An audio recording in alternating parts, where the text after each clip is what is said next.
Hello, my friends. My name is Gerdes. I'm just a professor trying to help you understand context in the war in Ukraine. Today is Friday, June 21st, 2024, and this is the Daily Brief. 1,080 Russians are off the battlefield today, over the last 24 hours. 14 tanks. Remember, replacement value is about 3, maybe 4 tanks per day. 35 armored combat vehicles, 54 artillery pieces, 47 vehicles and fuel tanks. I've been watching this aircraft number and I haven't seen it tick back up, so I'm not sure exactly what happened there.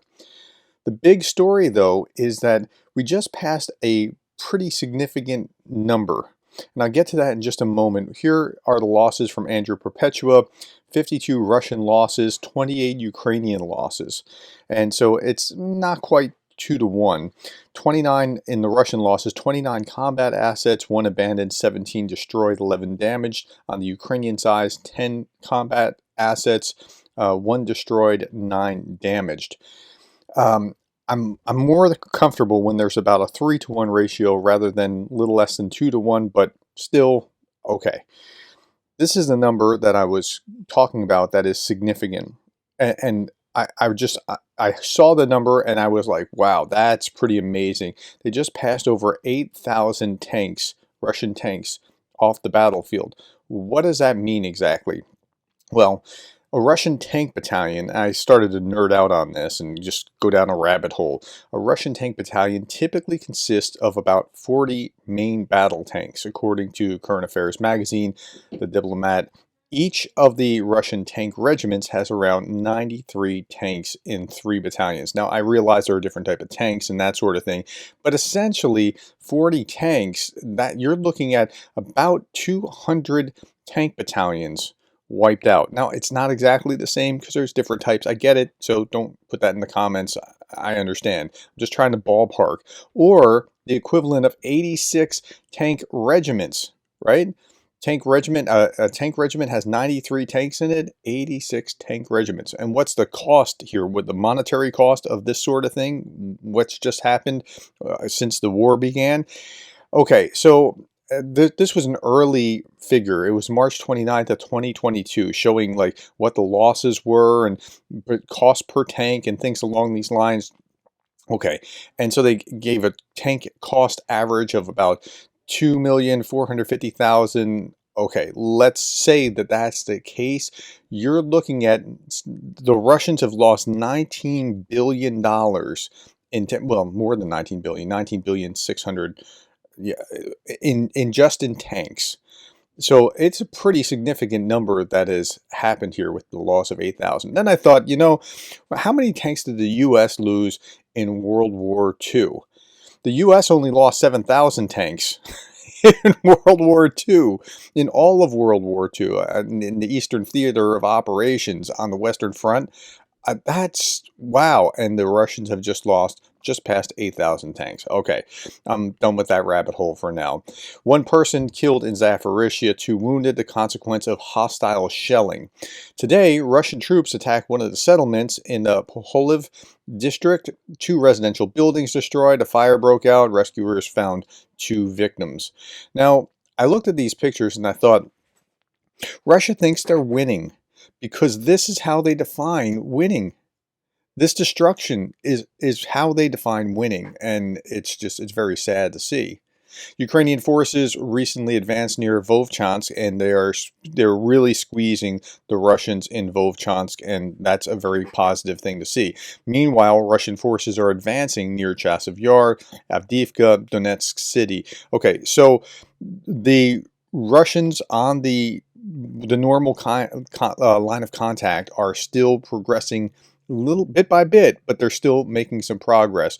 And the Kharkiv offensive is really petering out as far as we can tell. Russians attacks. I saw this and I thought, how is this even possible? Now, and then you have to multiply it by the different oblasts. Russians attacked Donetsk Oblast with 2,107 strikes in 1 day. That's just Donetsk, not Luhansk and Zaporizhia. Right? It's like, it adds up. Russians use aerial bombs, missiles, drones, and artillery. 2,000 plus in 1 day in just the 1 oblast. Ukraine Defense Forces attacked Avdiivka, Ilisky, Krasnodar, and Astrakhan oil refineries at night. Defense forces attacked the enemy's fuel and lubricants composition in Russia's Tambov region. That was the night before, as well as the NM oil depot. At least 5 explosions were detected near the NM depot, followed by a fire. Enemy fuel and lubricant storage is confirmed to have been hit in that region. Now, last night, that's on the night of June 21, unmanned aerial systems attacked Avdiivka, Ilisky, Krasnodar, and Astrakhan oil refineries. Strikes were carried out against radar stations beyond that, against radar stations and electronic intelligence centers of the Russian invaders in Bryansk region and in temporarily occupied Crimea. Information on the defeat of enemy targets is still being clarified. We don't have enough to actually say this has been hit or destroyed or whatever at this point. The Defense Forces carried out a successful strike on storage and preparation sites for the use of Shahed drones, training buildings, control and communication points for the crews of these drones located in Krasnodar region. As a result of the combat operation, a series of explosions and a fire with subsequent detonation were detected. And something here is burning. Okay, let's go on to this drone attack in Yablonsky, Agia Republic of Russia. I was looking at that and I was like, where is that? That's just below Krasnodar. So that's where this first one is.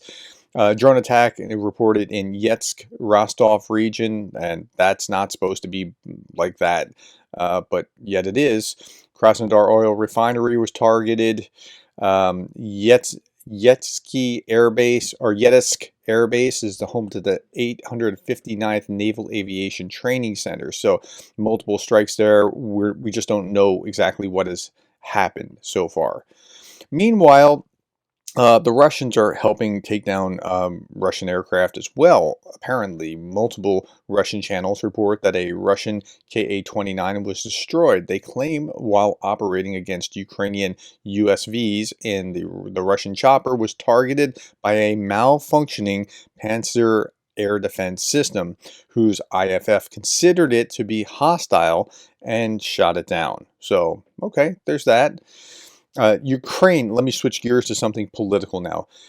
This is Jake Sullivan saying that Ukraine should now be able to use U.S. supplied weapons to strike at Russian bombers and airfields that they fly from, pretty much anywhere that they come from. Now, I don't know about you, but I'm not new here. Am I crazy, or was he the one that was the impediment to this? But this is his quote. This is in Politico. This is the quote. "This is not about geography. It's about common sense. If Russia is attacking or is about to attack from its territory into Ukraine, it only makes sense to allow Ukraine to hit back against the forces that are hitting it from across the border," Sullivan said. Like, he's been the impediment, right? I mean, like, I'm not nuts. So I'm glad that he's changed his tune, but that is a change of tune, like being swept under the carpet. Okay. Gary Kasparov recognized this as well. Having Sullivan, of all people, deliver this while saying it's common sense and not really a change in policy is comical. If so, why have there been limitations? Imagine had the U.S. embraced the need for Ukrainian victory in 2022, yet they still haven't. And that's correct, they still haven't in a meaningful way. Okay, the Azov fire, the Azov, the depot that was hit 3 days ago is still, or I'm not saying, I can't say is, because right now it's Friday morning of June 21st, and as of last night, it was still going, and they couldn't put it out. They had 200 firefighters out there working on it, and they still couldn't get it out. Meanwhile, Putin says, well, he's saber-rattling again about nuclear this or that. They were very upset when Jens Stoltenberg said anything about nuclear anything, and they started like, how can he say that? But Putin's doing it again. And here, for Russia, the strategic defeat means the end of statehood and a 1,000-year history. Then the question arises, why should we be afraid? Isn't it better to go to the end? You can see Putin saying this here with the subtitles. They, the West, are always, as you said, turning up the heat, escalating the situation. Apparently, they are counting on the fact that we will be scared at some point. But at the same time, they also say that they want to achieve a strategic defeat of Russia on the battlefield. What does this mean for Russia? For Russia, it means the end of statehood. That's what it means. It means the end of a 1,000-year history of the Russian state. I think this is clear to everyone. And then the question arises, why should we be afraid?